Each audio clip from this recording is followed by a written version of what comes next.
Hello and welcome to a very special episode of Data Conversations over Coffee with myself, Craig Sheard. This afternoon, Friday afternoon, late in the month of August, which is Women's Month here in South Africa, I thought it would be really good to celebrate some of the data analytics leaders that we've got in South Africa, who are women, but I think, that's kind of an aside. I think more to the point is that they're really fantastic at the jobs that they do and the value that they bring to their organization. So in celebration of Women's Month, I've got this very special podcast, and I'd like to hand over to our hostess who has done this for us numerous times and does such a fantastic job. And the conversation is going to be amazing. So to hand over to Louise de Beer, who is the Head of Business Intelligence at Harambee and also probably starting to become a Corinium employee or content provider, has done this so many times for us. So Louise, great to see you on this Friday afternoon. Thank you so much again for doing this, and I look forward to the conversation. Thank you, Craig. It's such a lovely introduction. Thanks for having me and the rest of the panelists. I'm so excited about the conversation. Right, cool. Enjoy. I'll hand over to you now, Louise. Thanks, Craig. Thank you so much for taking the time to join us. I know we are all busy, and I think in September, in month 6 of lockdown in South Africa, I think we are all tired of Zoom as well, but I'm really looking forward to chatting to you this afternoon. So I'm going to do a quick round robin of introductions. So if you can please introduce yourself, and then a question I'd like to ask all of you is, what did you want to grow when you grew up? So Pinkie, let's start with you. Let me unmute, and thank you, Louise, for the nice welcome, and Craig. So my name is Pinkie Meyiwa. I am currently head of multiple capabilities at All Mutual, such as information lifecycle management, data governance, and metadata management. On a day-to-day basis, what I do is I support strategic initiatives within the organization, as well as also some of the BAU stuff that we do, particularly also with the new enforcement of the POPI law, seeing that we're getting ready in that aspect, with the coming deadline of the 1st of July 2021. So we're preparing and getting ready for that. So that's just me in a nutshell. And when I grew up, I wanted to be a pilot. And yet here I am sitting at a women's thing for data, for women data leaders. So I wanted to be a pilot. And I think that due to lack of information and constrained resources, that just flew out the window, and I ended up having to take what I could get. In our communities where I grew up, information was not necessarily there all the time. And secondly, also resources were not there, particularly financial resources. So as a result, I ended up, studying something that I could be funded for, and which then led me to this day where now I'm a data management specialist. Pinkie, I stalked you on LinkedIn before today, and I saw that you have the most interesting undergrad. You studied computer science and psychology. Yes. Tell me more about how do those two fields marry? So it's very interesting because, again, like I said, there was lack of information. When I applied, I applied at the University of Free State, and I got accepted. And I had done maths and science in school. I got accepted, and I wanted to become because social work was one of the most common things in the society, and I wanted to become that. And as a result, when I was engaging with the student counselor, and he saw my marks in maths and science, and he was like, "Why do you want to study social work?" I was like, "No, just because, okay, it's the only thing I know." And then he chose it for me. Basically, the counselor said to me, "No, you're not enrolling for social work. You are going to do a Bachelor of Science degree in computer science." And then I got confused in the middle there. Then I was like, okay, I'm going to take all the majors. I'm going to take the computer science, the psychology, and the statistics. And that's why I ended up with such a interesting degree. But that's the journey around it. And it's interesting if I may also highlight this, that the first time I worked on a computer was actually at a computer science tutor at varsity. The very first time I touched a computer, and I didn't even know how to switch the thing on, but there I was studying computer science, and somehow it all did work out. Sure, that's such an inspirational story, and I think so many young people in our country can relate to your story. Thank you for sharing that. Deshani, let's jump over to you. Please introduce yourself, tell us a bit about yourself, and then remember, I want to know what you wanted to be when you grew up. So it's Deshani Padayachee. I'm a little bit special. I like the A to be silent. I am head of data analytics and management under African Rainbow Life, underwritten by Sanlam as well as partners with ARC.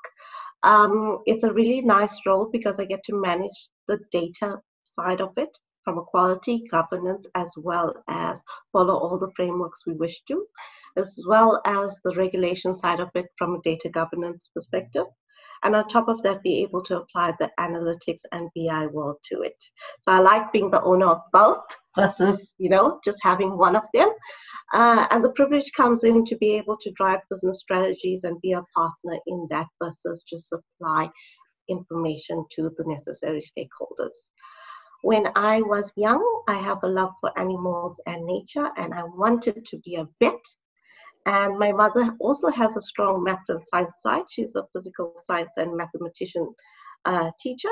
And she said, you will make no money being a vet, so choose something else. So ideally, I applied for chemical engineering, actuary, and comp-sci. And I chose comp-sci purely based on matric. I hardly worked on my computer studies and still came up first in the district for my project. So I was like, wow, something easy, something that I love, and let me get into it. But in no ways did I want to be a developer when I grew up. And that was my first line in my first interview. Yes, I'm applying to be a COBOL programmer, but I don't want to be a COBOL programmer. So if you can change that for me, that would be great. And I still got the job. And I moved into technical design, and I started my journey from there. So I was very specifically in IT. I moved more to quants and credit risk side, and then into CRM space. And then I came all the way around back to a more IT business role. Awesome, thank you. So Deshani, right? Yes. Cool, Deshani, thank you. Thank you, Louise. And you, Lisel, I'd love to hear your story. Hi, good afternoon, everyone, and thank you, Louise. It's quite fun to be here. I've started the day a little bit grumpy, so it's quite nice to just spend some time with like-minded people. So myself, when I wanted to be, when I was younger, was a dance teacher. I've got a natural affinity for dancing, so all types of dance styles I tend to master and do my teachers in. But unfortunately, as your journey continues, you realize that dancing doesn't pay the bills. I then studied marketing, and it was by fluke that I got into a marketing course, because when I went to study, they said that was the only space they had was in marketing, and I'm like, okay, cool. So it was it was by accident. Started my career in marketing, and I did not enjoy it at all. Then the CFO of the time of the company then said I must move over to accounting and help there, because he saw that I've got an affinity for process optimizations. Then having to do management accounting every month and the same thing over and over again was just very tedious for me, and I automated most of the financial processes, and that's how my affinity for data and process optimization and tech came into play. I then went to study financial management and computer science, and a bit later e-commerce. So it was quite a well-chosen circle of capabilities that's really helped me where I am today. So today, very fortunate to lead a very clever bunch of people in Standard Bank doing data analytics, AI and intelligent automation. The team really keeps me on my toes. It's all these youngsters who just grasps every type of topic that's out there in this space. and I have to read a lot quite at night to try and keep up with them, but they keep me young. So yeah, that's where I am today with Standard Bank and enabling business through tech and data to realize the value of monetization and digitization. Thanks, Lisel. Thanks for introducing yourself, everyone. So that brings us to the first section of that I would like to get your thoughts on today, and it is, how do we attract more women to our fields? I've heard from all of you, and it doesn't seem like any of us had a very straight career path or even study path. We all had a bit of a zigzag along the way. So my first question is, when we look at younger girls and younger women, especially youth in our country, what kind of support do you think they need during their first placements to help them in the workspace? Especially, Pinkie, you mentioned that you never saw a computer before you started studying, and I assume we all were I was shell-shocked in my first position when I entered the formal job market. So what advice can we give the young people in our country? Deshani, let's start with you. Did you say me, Louise? I beg your pardon? Did you say Pinkie or me? To start. I said, what? Who would you like to start? Sorry, Louise. I'd like to discuss what kind of support does young people need during their first placement? I think it comes from that you shouldn't limit yourself in terms of box yourself as a little girl and be a princess.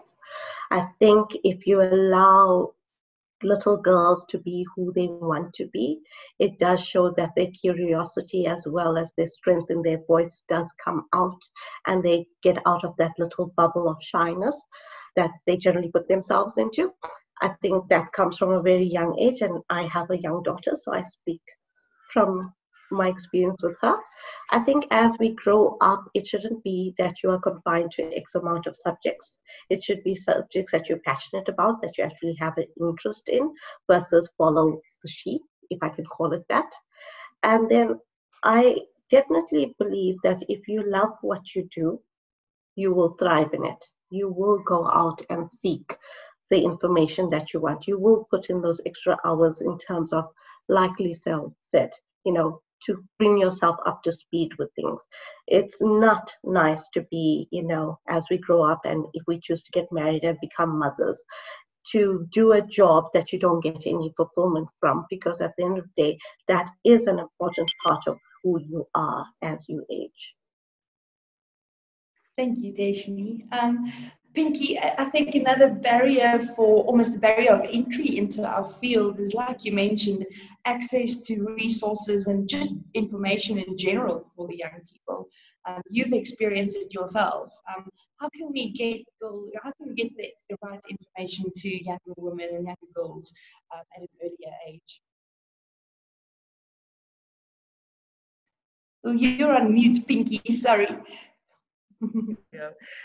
So I think it's a couple of things. There isn't a silver bullet solution, but it's identifying a couple of strategies within a particular context or setting that will work effectively for you as a young person. And I would say that one of them definitely would be to be intentional. So I found that although we found ourselves, we sort of had a zigzag, that's the word or the term that you used in getting here. But I think the most common thing that all of us had was that we had an intention to become something or to become someone greater than what we were at that particular time. So I think that, firstly, having that drive and an intention, because it's not going to fall on you. Success doesn't just fall on you. You don't trip into success and then you wake up one day, oops, I'm successful, or I'm a leader, or that kind of thing. There has to be that intention and intent that as a young person or as a young woman, a person strategizes that this is the thing that I want to do with my life and this is the thing that I want to attract. But then secondly, also when coming into the workforce, there needs to be ownership. The mentality that I used to sit in front of a lecturer and they would feed me information and then I would go and study and pass. That then changes. It's that you are in charge. Whether you succeed or you fail, as a person, you are in charge. And therefore, what are the things that are going to support you in you being in charge? And I think that that is a lesson that I learned also quite early in my career, that it's all in my hand. You know, whether I turn left or right, I am actually determining whether I will be successful or not. And so, you know, it's secondly that be in charge of your career. Don't allow the circumstances or the people around you to influence your goals or your dreams or your decisions that you take. But also I found that particularly now, and I'm not very old, I found that the younger generation, it's quite difficult for me to connect with them because sometimes they just expect things to just happen, you know, and they've got a different mentality, which to a great degree I do admire because they are bolder than us, you know, they are able to, you know, express themselves better than we could express ourselves. But also sometimes I feel like there's also that thing that things are just going to be handed over to them without them having to work for certain things. And so I've also learned that when you take your work and you're saying, I'm going to serve my employer, I found that also great leaders ultimately were once great servants. So if you go in with the attitude that I'm going to serve, and I also do believe that in your service, then your skills and your gift, they come to surface, and it is your gifts and your your experience then that will then give you the opportunities, and that will bring you into a company of great people and of great leaders and networks, and that's in that way then you'll be able to thrive in your community. So basically, be intentional, take ownership, see your work as service with the aim that somebody's paying attention, somebody's noting, and ultimately you will reap the benefits that, you know, for the seed that you have sown. Thanks, Pinkie. What you said resonated with me in a big way. I took a gap year after school, during which I was an intern at an event company. And I was making coffee and doing photocopying, doing binding work. It was like a general office, like real intern. And the first set of feedback I got was from my boss, my very first boss, said, I'm not assertive enough and I'm not being proactive. So I'm very quickly, and as a little 18-year-old, I was petrified. What does that mean? So that was a big lesson that I had to learn. And that ties in with what you said. Lisel, so my next question is, which other foundational skills do we need to teach the youth in our country to get them ready for work, ready for their first job, especially in the tech field? So, look, that's quite a difficult question, Louise. So during my work progression, I think you have to have an attitude of constant learning, because in today's day and age, things don't change as slowly as they did in the past. In the past, new inventions is like every 50 years. Now it's like every 1 to 5 years, there's something new, or there's a new tech out. So it's a combination of unlearning what you know, and then constantly having an inquisitive mind and constantly wanting to learn new things. There's a quote from a guy called Chris Voss that I quite enjoy and always try and share with my team, which is, when the pressure is on, you don't rise to the occasion, you fall to your highest level of preparation. And that's quite important. Unfortunately, in today's day and age, you can't just rely on what you've learned at varsity. You have to constantly keep on educating yourself, reading what's out there, attending webinars. Constant inquisitive mind for me is what is important in this day and age. Thanks, Lisel. Hello, Adelaide. We lost you for a little bit. You have no idea. I'm back now, yeah. So quite a long thing. Sorry about that, Louise. So yeah, I'm back now and trying to catch up and get to the same position as everyone else. Yeah. Cool. Would you please introduce yourself and then also tell us what you wanted to be growing up? Okay, so I'm Adelaide Matsika, and I'm currently at MultiChoice as head of analytics and insights. And I've got with me about 16 years of experience. That gives away roughly how old I am. But I think core data work has really been about 12 of those years. And the first 5 or so, 4 to 5 years, was really in ERP support and application support. So it really is still a technology job, just not entirely and purely data, but there was a mix of both. It was sort of so my introduction to data actually happened because when you're doing ERP support, you are actually at the back end of the ERP and you do work with data. So that's as long as I've been in the field with career progression, which I'm quite grateful about. And like others said, a lot of learnings along the journey because you can't stay in the same position. Otherwise, you will not progress or even succeed or even be recognized or rise. In any of that won't happen. But what I wanted to do anyway, I found myself in this field not by plan. What I wanted to do is really pretty much like, it's going to sound like a broken record like everybody else. What was sold to us was lawyer, nurse, doctor, pilot. So yes, in my early grades at primary school, it was pilot because everybody's speaking pilot, and I'll be up in the air and I'll be transporting everybody, and I'll go to foreign countries overseas and all that. Very attractive, but limited knowledge of what that means. And then with a fleeting mind and more learning, I wanted to become a doctor, seriously a doctor, until I finished my high school. But when I went to varsity registrations, those spaces were very limited and highly competitive. And the points I got weren't enough. So I ended up sort of going into the computer science and mathematics field because I was very science orientated anyway in my subjects at school. I was never really a commercial or an arts person. So I found myself there almost by accident. And I had to appreciate the fact that this is actually an alternative course of career that I could take and it's viable. And I needed a lot of career guidance and counseling in that regard, but it didn't happen. I will be open with you. It didn't happen. I literally just got into the field, registered, got into a degree of mathematics and computer science with the hope that it would work out, which is very unfortunate because I think the career guidance and counseling that should happen didn't happen.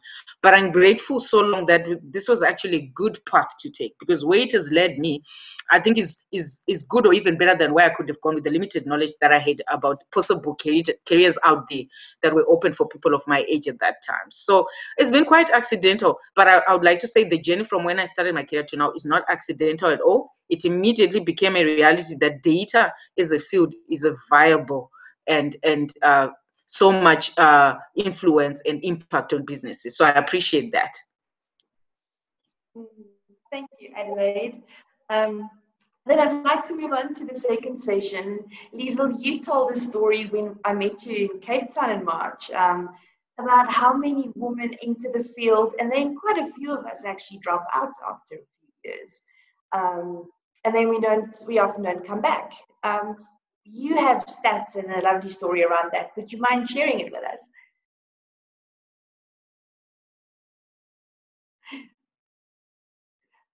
You are on mute. There we go. There we You can think after 6 months, we still struggle to find the mute and the unmute button. It's actually quite shocking. Yeah, so I think from a stats point of view and perspective, globally, it seems that even though the degrees at a varsity level, the gender gap is towards females, the direction into the STEM fields is still very low.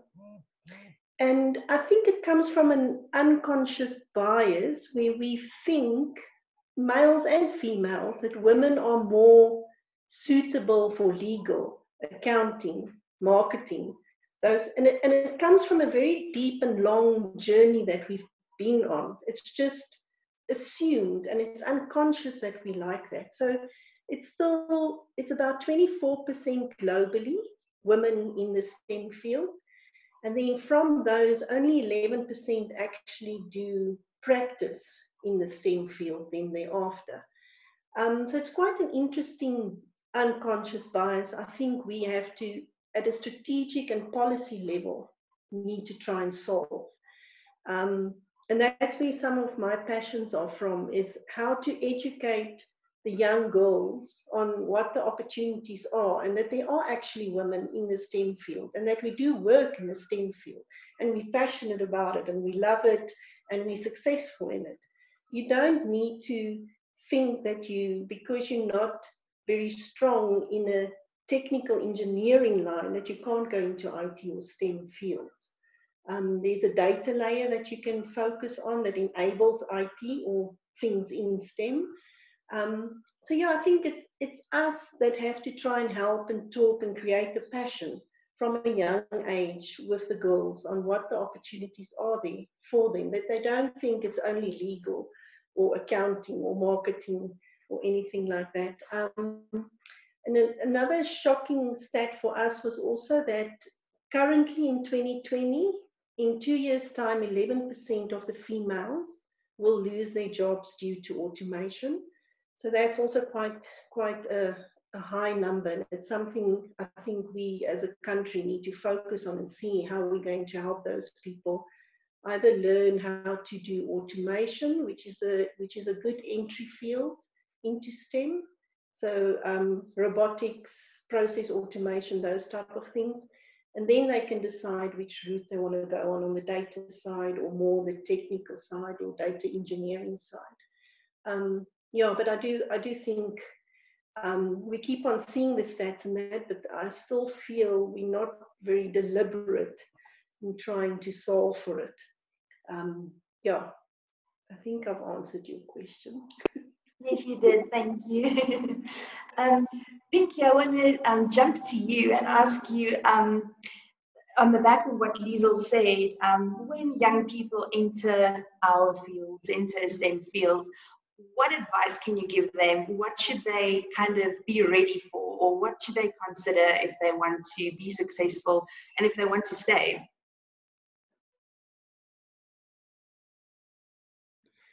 So I think that one of the other lessons that I have learned through observing other people, but also through observing my progression in this career, is that none of us are born with the skills that we have today. And I know that I found myself overwhelmed at times when I look at other people whom seem more successful, who seem like they are making it and all of that, and have made the mistake to think that, oh no, they are good at it, or, you know, they kind of like special. But I've learned that, you know what, all of us are not born with data governance skills, data modeling skills, data science skills. We learn them. And that if you're interested in the field, you should not be intimidated by the fact that you don't know anything, but rather take that as an opportunity to say, this is an opportunity for me to learn something new. And I think, I think it was Lisel that mentioned that you constantly have to learn something. And that's what I found in this job, is that when I started my career, I started as a statistician for the Department of Education, and that sort of like introduced me to data. And then I became a data analytics auditor, and then I got introduced to the other spheres within data management. But what I've found is that throughout the years, I've had to learn a skill that I did not have. And when I started with my journey, there wasn't such a thing as data science, machine learning, robotics, and things like that. Those things did not exist. And yet, today, when we are looking for skill, that's the thing that we are looking for.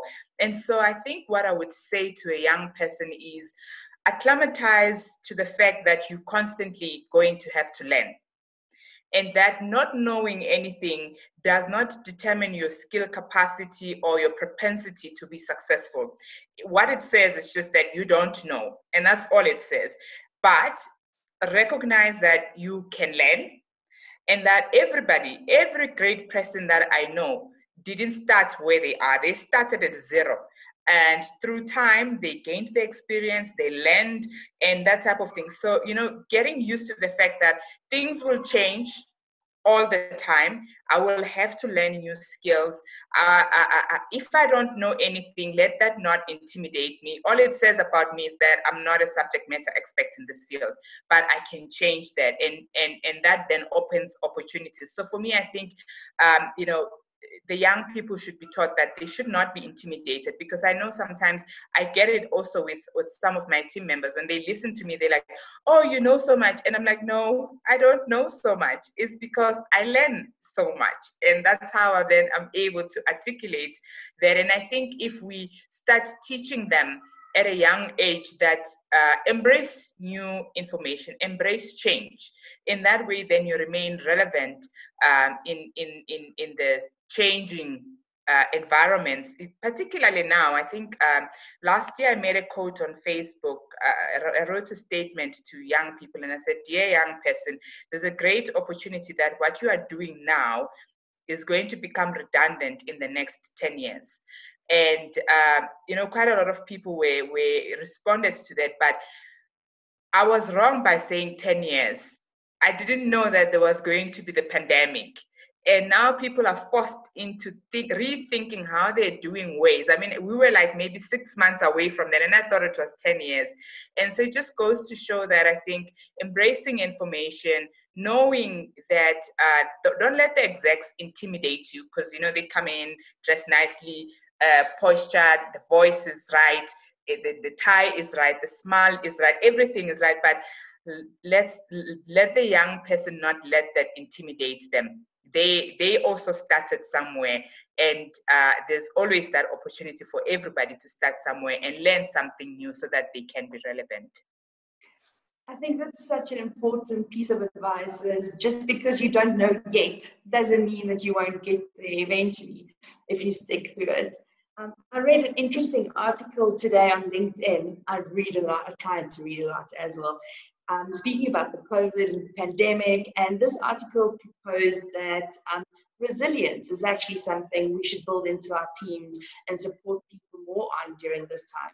I'd love to hear your thoughts on resilience and other kind of skills and support that our teams need from us as leaders right now. Deshani, what are some of the things that you find to be more important in your team at the moment? I think to get to the levels of synergy that we are in now versus 6 months ago, it took a lot of teething processes to be ironed out. I think technology enablement was one of them that we all had to adapt. But resilience comes from not just now. It's something that you develop from a young age, and it is fostered by your parents and the guidance that they give you. I think perseverance is something that stems from resilience in terms of how you adapt and move forward in life. But I would like to go back to the conversation of how women leave the industry. I am one of them. I was head of analytics and data 8 years ago, and I met my husband and I fell in love and took 6 years off being a housewife, thinking that it was the right thing, obviously, because we immigrated. And a lot of women face that when they have children, obviously they want a more balanced life. So I think from a youngster's age, you shouldn't think that because you enter a STEM field, it's always the late hours or that type of perception of our industry. I think also the second part is that it is a practical and logical environment that we are in, which means that we do tend to excel in those perspectives, because if we have a strong enough foundation layer, it is easily to apply in it, versus other fields where there is those processes of an in-out type of thing. So I think that is something that young women need to take into consideration. And it doesn't mean that you can't have a balance of being a wife and a mother and still be in this industry. It is about finding your own balance and making it work for yourself. you mentioned something so important, that we almost have a societal or a cultural bias against STEM fields, and that kind of stacks the odds for women as well. That we think it's late hours, I won't be able to be a good enough mom if I'm in a STEM field because I'll be working too much. And I'm a mom of two, and I just find that's not true. But I do find that I do get the sense that other moms at my kids' school judge me a little bit, and it's really difficult. So for young mothers, maybe coming back from maternity leave, that can be very stressful. And you leaving the industry for 6 years, what kind of advice can you give them, Deshani? I think you need to remember who you are. You are not just a wife, you're not just a mom, you're not just a career woman. You are all of the above and more. And I think if you place yourself in that narrow-minded of thinking, you will fail yourself and you will feel regret. I waited 6 years to come back to the industry, and I wanted to come back on day one after giving birth, type of thing. But I am glad to have spent the years with the kids, and I almost feel not guilty, that I'm at this stage of my life.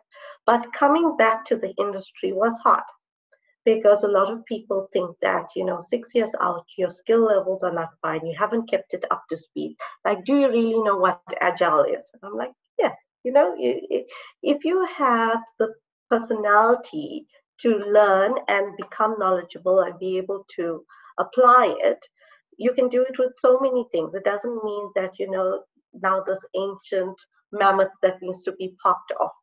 So I did experience some of that, but it was nice to come back to the industry knowing that still colleagues and friends were still in it. And that actually helped versus, be a complete wild card that was coming back. Thank you. Adelaide, I can see you nodding your head. Would you like to add something? No, look, I was just nodding literally, I think, with all speakers, because I would definitely identify with what they're all saying, from Pinkie, Lisel, and I might not pronounce well the last speaker's name. But look, I totally agree.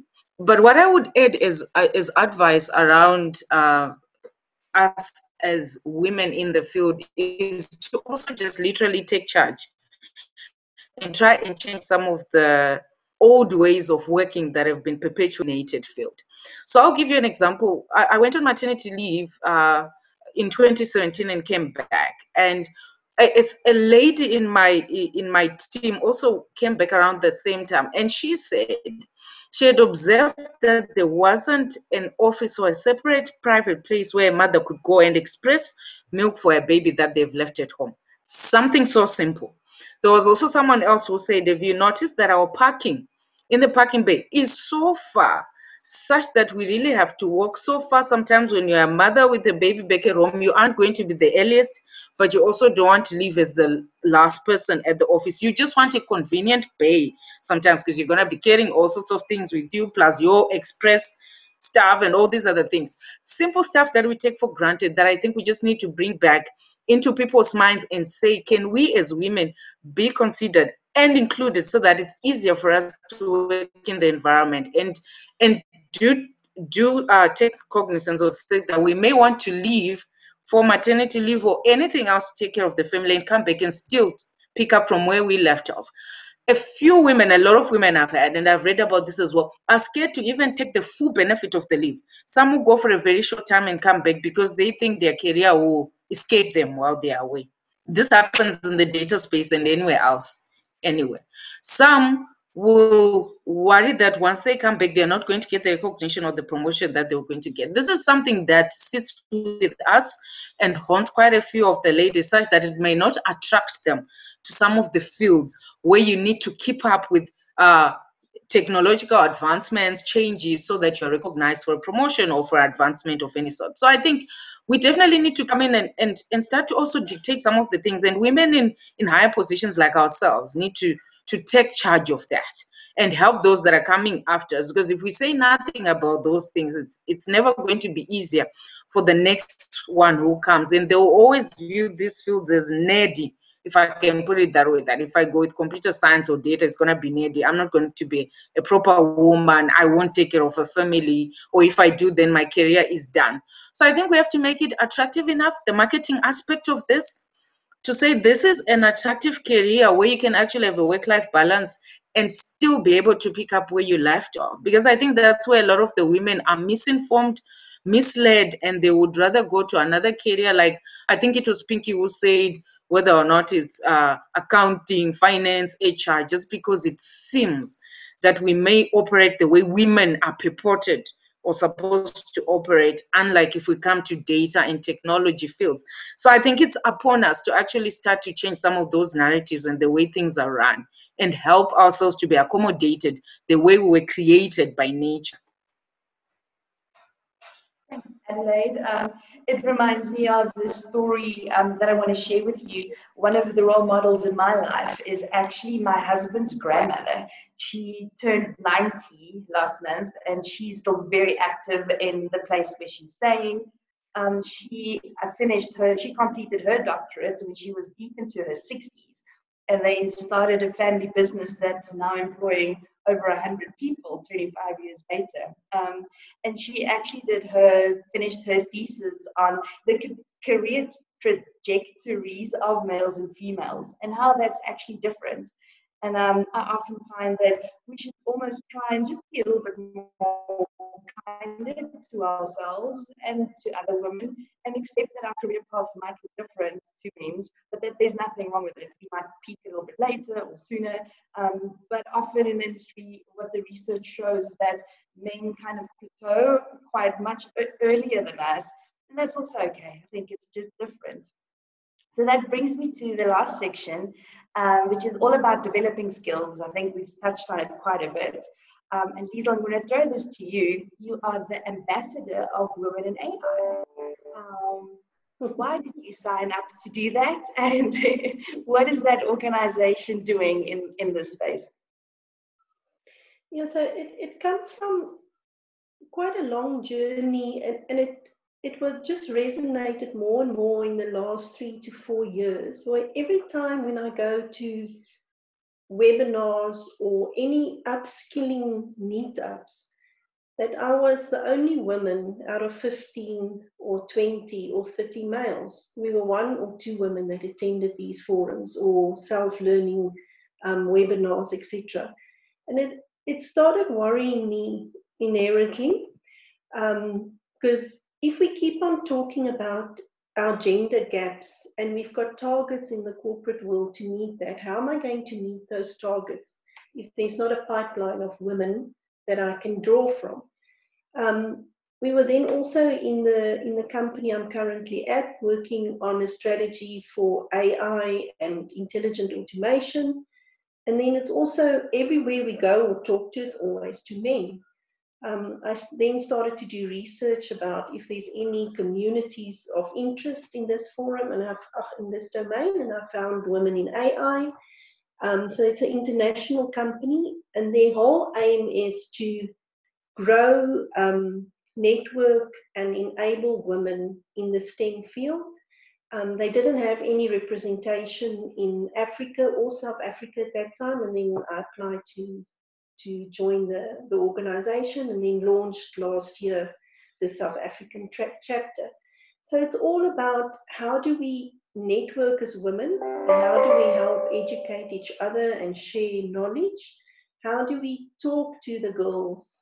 And how do we create little learning opportunities as well for girls? So if they have an interest but they're too scared, how do we then become their coaches or their mentors to help them through this journey? So yeah, so I think, and one of the questions people always say, where I somewhat disagree, is that we have to create a space for women. I don't think we necessarily have to differentiate how we approach it for women.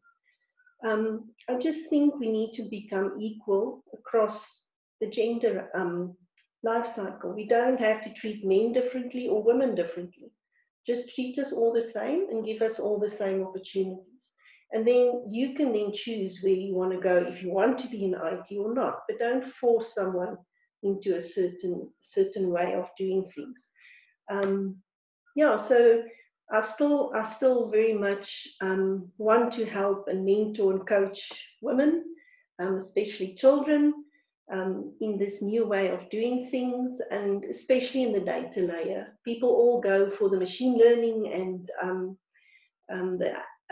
artificial intelligence stuff, but everyone forgets about the data layer. And without the data, those things will just be dumb little engines.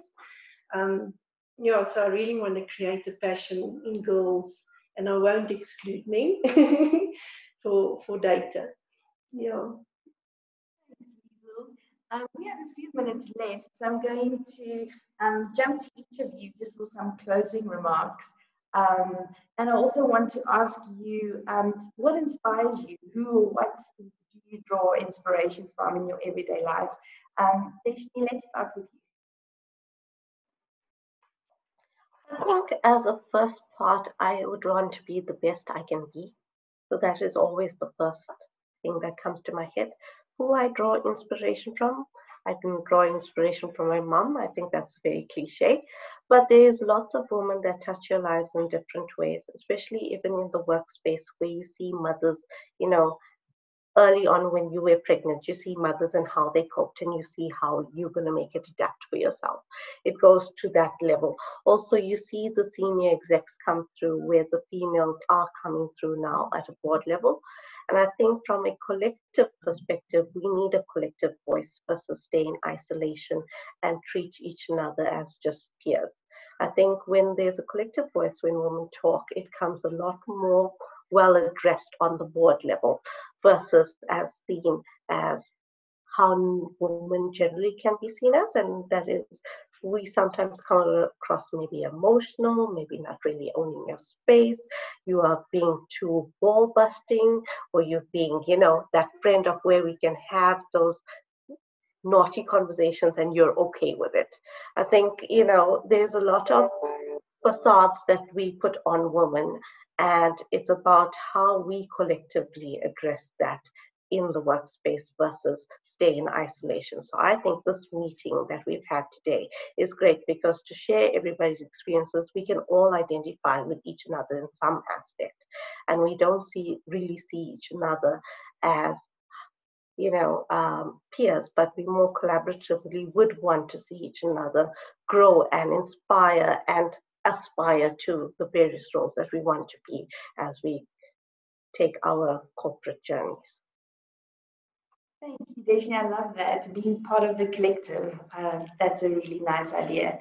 Adelaide, closing remarks from your side?